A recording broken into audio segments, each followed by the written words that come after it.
지난 두 주간 우리가 종려주일과 부활주일을 지키기 위해 잠시 멈추었던 사도행전을 오늘 다시 시작합니다. 벌써 20일 전의 말씀이니 가물가물해진 우리의 기억을 부활시키기 위해 사도행전 6장 말씀으로 살짝 돌아가 보겠습니다.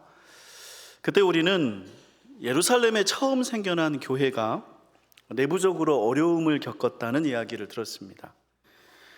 교회 리더십인 사도들이 경제적으로 사회적으로 빈곤한 과부들을 돕는 그 착한 일을 하던 중에 큰 실수를 하고 말았습니다. 예루살렘 토박이가 아닌, 그러니까 해외에서 이주해 온 헬라파 과부들을 빠뜨린 거죠. 사도들은 자신들의 잘못을 인정하고 그 일을 대신 맡을 7사람을 세웠습니다. 직접 세우지 않고 성도들의 결정에 맡겼는데요, 뜻밖의 결과가 나왔었죠. 우리 다시 한번 그때 말씀, 우리 6장 5절을 함께 화면을 보시고 읽겠습니다. 온 무리가 이 말을 기뻐하여 믿음과 성령이 충만한 사람 스데반과 또 빌립과 브로그로와 니가노르와 디몬과 바메나와 유대교회에 입교했던 안디옥 사람 니골라를 택하여. 성도들은 자발적인 투표를 통해서 7명의 대표를 선출했는데요, 놀랍게도 7명 전부 예루살렘 토박이가 아니라 헬라파 유대인들이었습니다. 그때 이렇게 설교했던 내용을 여러분이 기억하실 것입니다. 여기 7명은 처음 교회가 그들 손으로 직접 세운 첫 번째 지도자들이었다고요. 12명의 사도가 예수님이 부르셨던 사람들이었고, 또 그들은 최초의 교회가 생겨나기도 전에 이미 3년이나 함께 지냈던 사람들이었던 데 비해서 지금 세운 7명의 사람들은 처음 교회 성도들이 자기들 중에서 세운 대표였습니다. 그런데 그들이 누구였다고요?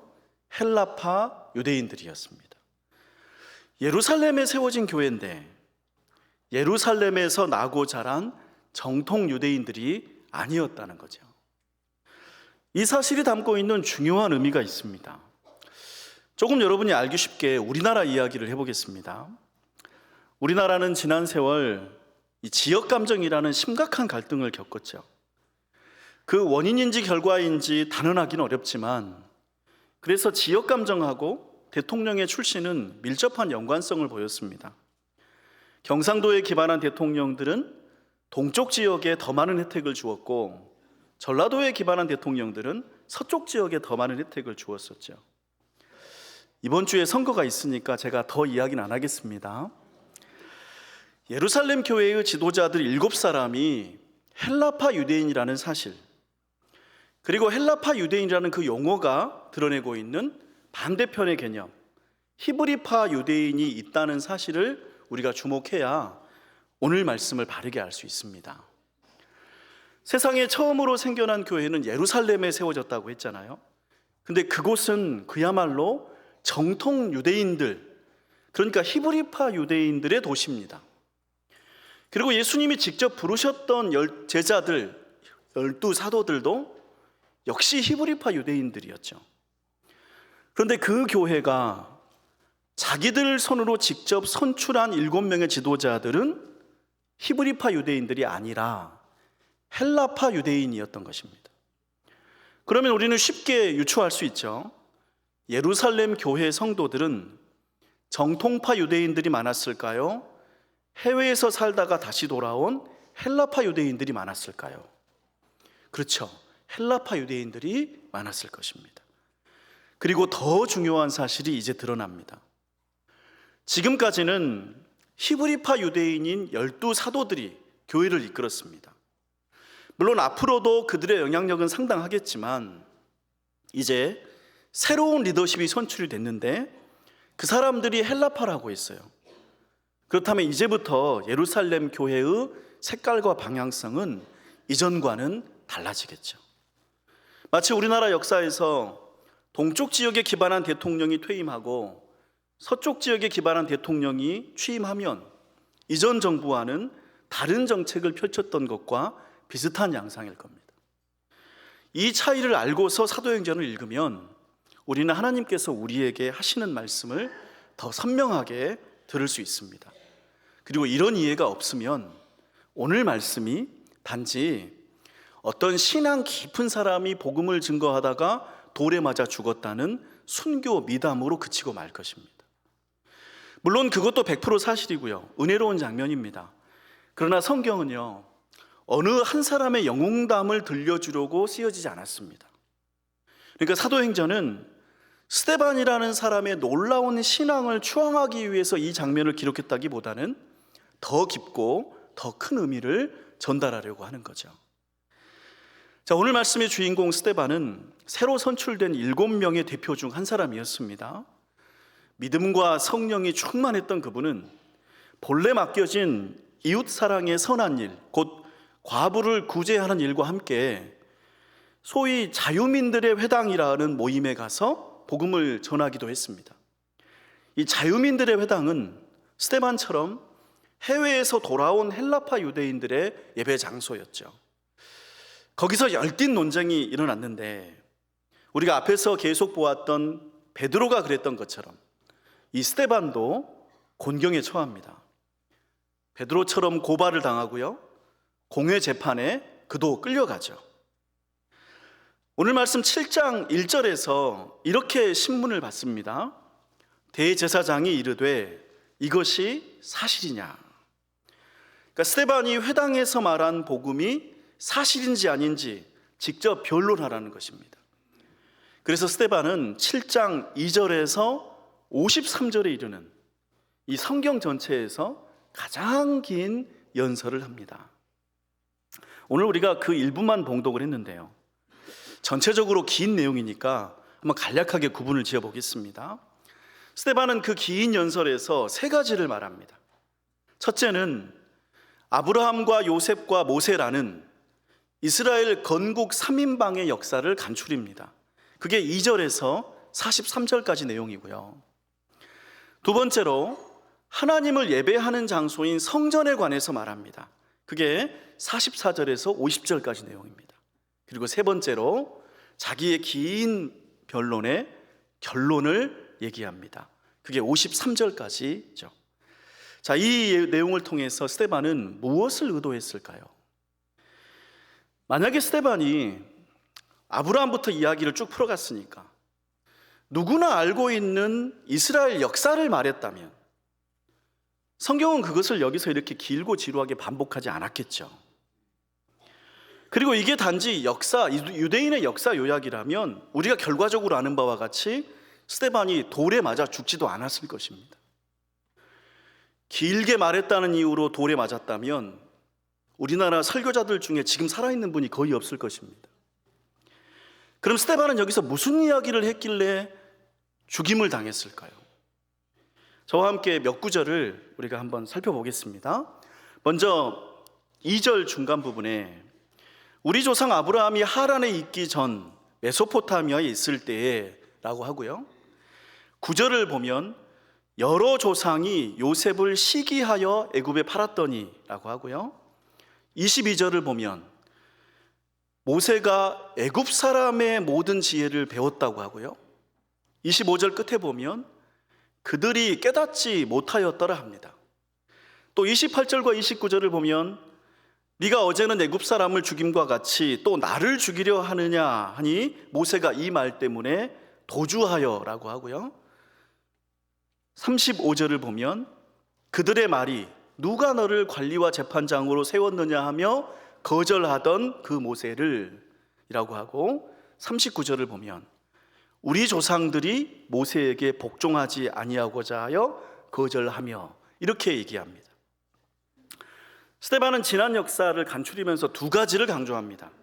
첫째는 유대인들이 그렇게 애지중지하는 예루살렘 정통성은 근거가 없다는 사실을 먼저 말합니다. 우리의 조상 아브라함은 메소포타미아 출신이다 이렇게 얘기하고요, 우리가 떠받드는 모세는 이집트의 지혜를 배웠던 사람이다 이렇게 말하는 거죠.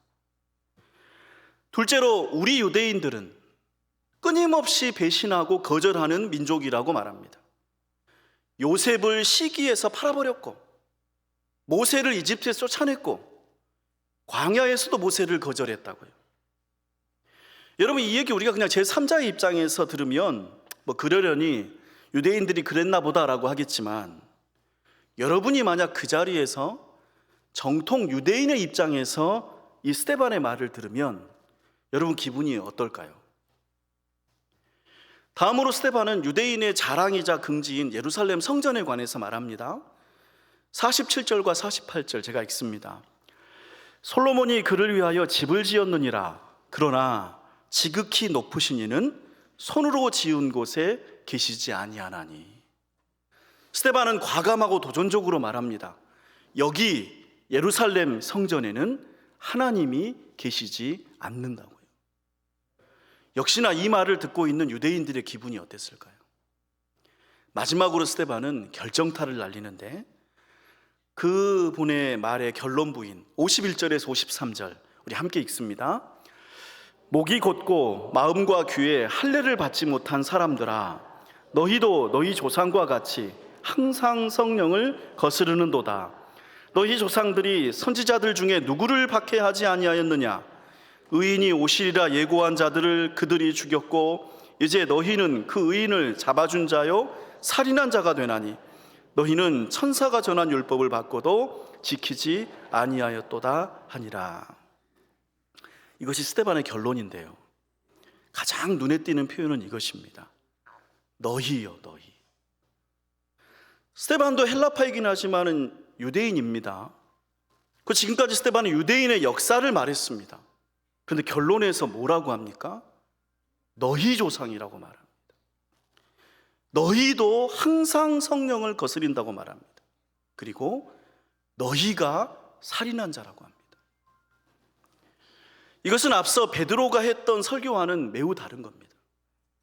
베드로도 물론 너희라고 말했습니다. 그도 너희가 법 없는 자들의 손을 빌려 못 박아 죽였다고 했고, 너희가 생명의 주를 죽였다고 했습니다. 그러나 베드로의 강조점은 거기에 있지 않았어요.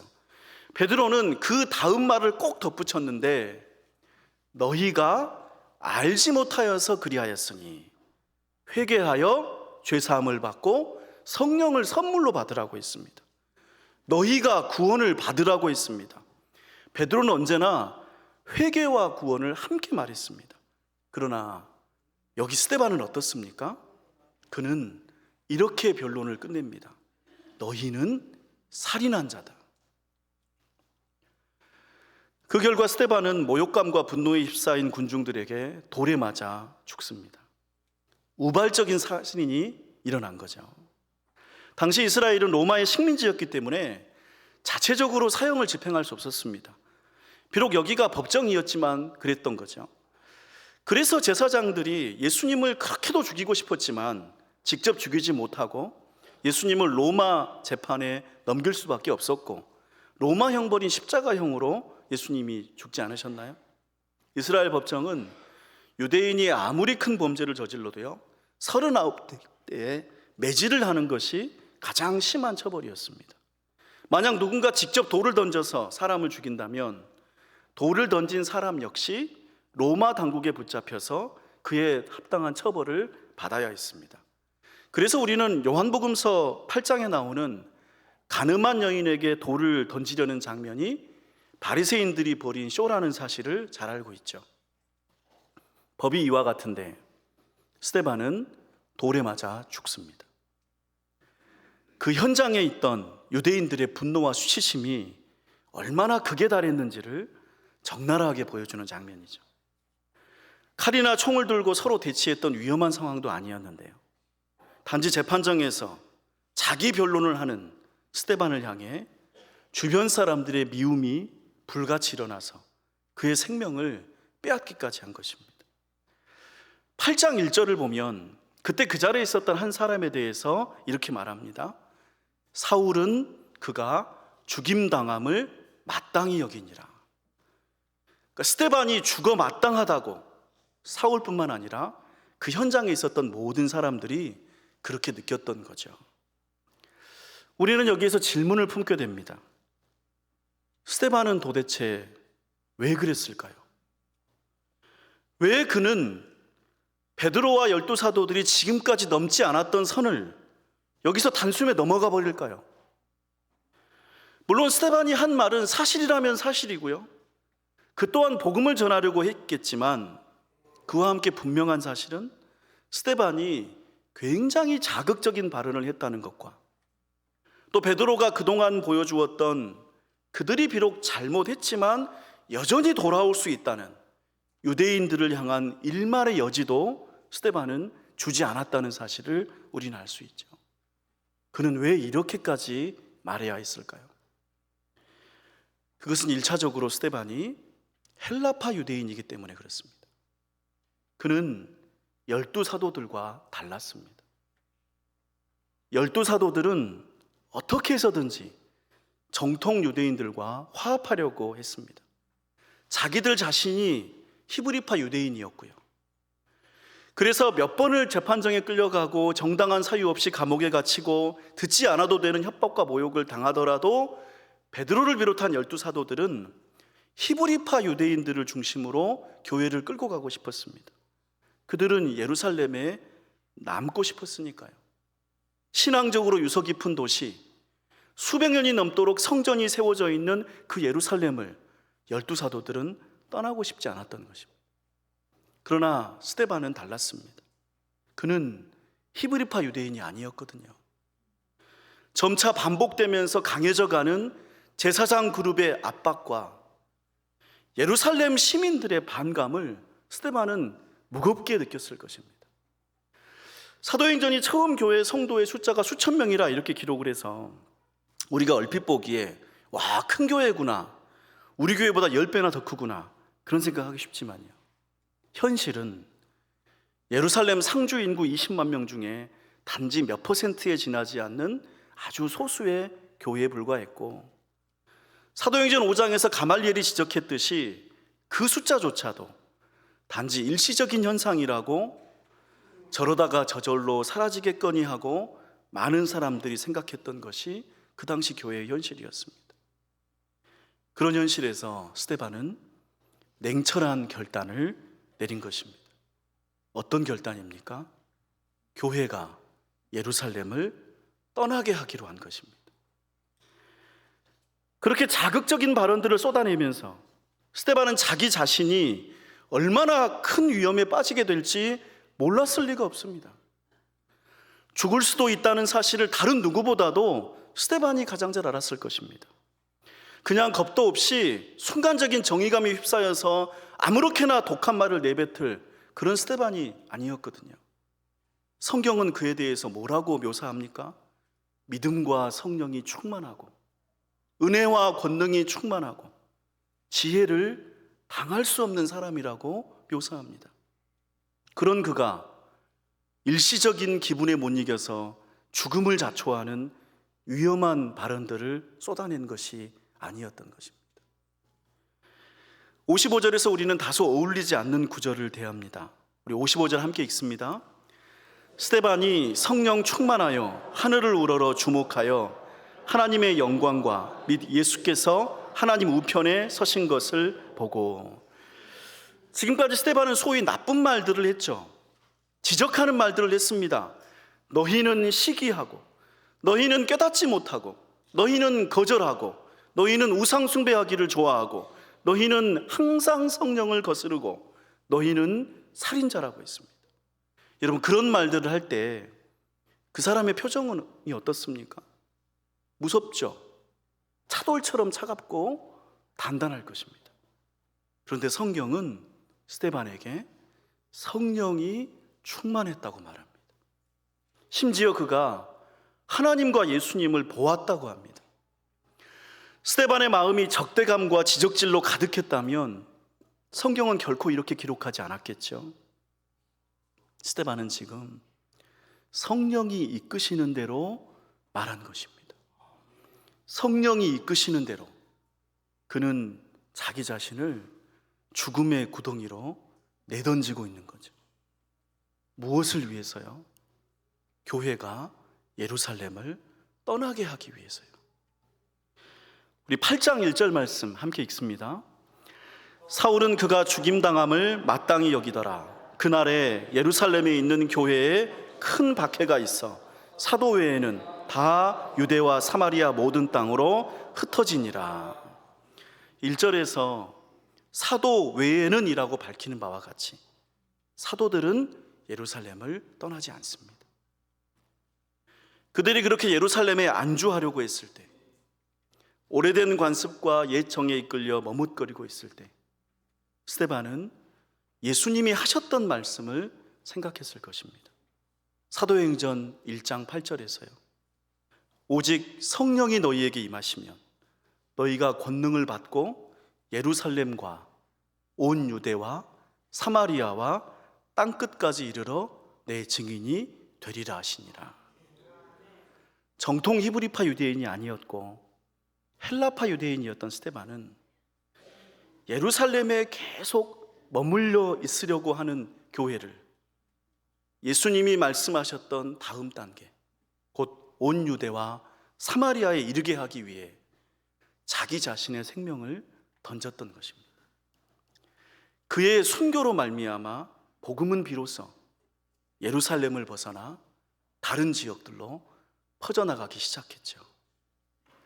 존귀한 성도 여러분, 오늘 말씀은 우리가 받아들이기에 상당히 무거워 보입니다. 성령님이 스데반을 인도하셨기 때문에 사실 스데반을 죽게 한 장본인은 하나님이십니다. 굳이 사람을 죽게 하면서까지 복음을 전해야 하는가? 이런 질문을 갖게 합니다. 그것도 예루살렘 교회에서 가장 뛰어났고 가장 신앙 깊었던 사람을 죽음에 이르게 해야 했는가 하고요. 그 질문에 대한 답을 위해 성경은 우리에게 이런 질문을 돌려줄 것 같습니다. 그래, 맞다. 스데반이 자신이 죽을 것을 알았을 텐데 그러면 왜 그렇게 했겠느냐? 아마도 그는 교회와 복음을 자기 생명보다 더 사랑했을 것입니다. 예수님의 말씀처럼 한 알의 밀이 땅에 떨어져 죽으면 많은 열매를 맺나니 사람이 친구를 위하여 자기 목숨을 버리면 이보다 더 큰 사랑이 없느니라. 복음은 지난 2000년 동안 어떻게 오늘 이 자리 응암동까지 왔을까요? 나는 어떻게 오늘 예배를 드리게 되었을까요? 스데반처럼 한 알의 밀로 죽었던 사람들, 친구가 될 누군가를 위하여 자기 목숨을 버린 사람들이 있었기 때문입니다. 복음, 곧 좋은 소식이 한 자리에 고여 있기를 바라지 않았던 사람들, 다른 곳으로 흩어지기를 원했던 사람들이 있었기 때문입니다. 지금 우리끼리를 넘어 다른 곳으로 전해지기를 바라서 내 소중한 것을 버렸던 사람들이 죽었기 때문입니다. 이들은 예수님의 말씀을 기억하고 그대로 살았던 사람들입니다. 그래서 오늘 말씀을 통해 다시 생각해 봅니다. 우리가 지금 믿고 있는 복음은 참 귀한 것이구나. 우리가 다니는 교회는 내가 알지 못하는 누군가에게 빚을 진 것이구나 하는 사실이요. 여러분, 우리가 오늘 말씀의 스데반처럼 죽임당할 가능성은 거의 없을 것입니다. 다만 이것을 기억하면 좋겠습니다. 우리가 지금 갖고 있는 복음은 주님 뜻대로 살기로 결단한 사람들을 통해서 전해져 온 것이라는 사실이요. 그리고 여러분은 누군가가 기꺼이 죽을 정도로 귀하고 값진 보물을 가진 사람들이라고요. 여러분, 사람은요, 무엇을 갖고 있는가가 그 사람이 누구인지를 결정하는 경우가 많습니다.